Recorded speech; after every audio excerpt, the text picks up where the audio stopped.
আইন উপদেষ্টা বললেন যে ধর্ষকের নাকি ফাঁসি দেওয়া সম্ভব হবে না, তাহলে নাকি নিরীহ মানুষকেও মাঝে মধ্যে ফাঁসি দিয়ে ফাঁসির ব্যবস্থা করা, মিথ্যা মামলায় ফাঁসি দিয়ে ফাঁসির ব্যবস্থা করা হতে পারে।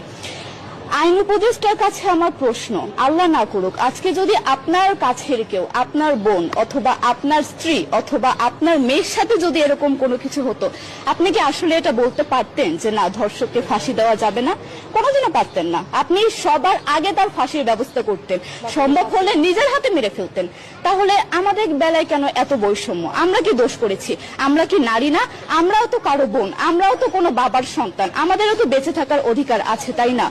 কিছু হলে মেয়েদের পোশাকের দোষ দেওয়া হয়। আমার কাছে প্রশ্ন, একটা 8 বছরের শিশুর মধ্যে এরকম কি থাকতে পারে যেটা একটা পুরুষকে অ্যাট্রাক্ট করবে, যেটা একটা পুরুষকে সিরিয়াস করবে?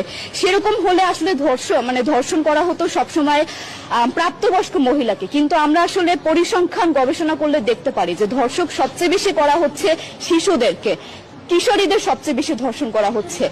দৃষ্টিভঙ্গি পরিবর্তন করুন, চিন্তা ভাবনা পরিবর্তন করুন, ধর্ষকদের আইনের আওতায় আনুন। যদি আইন উপদেষ্টা অথবা প্রশাসন যদি ধর্ষকদের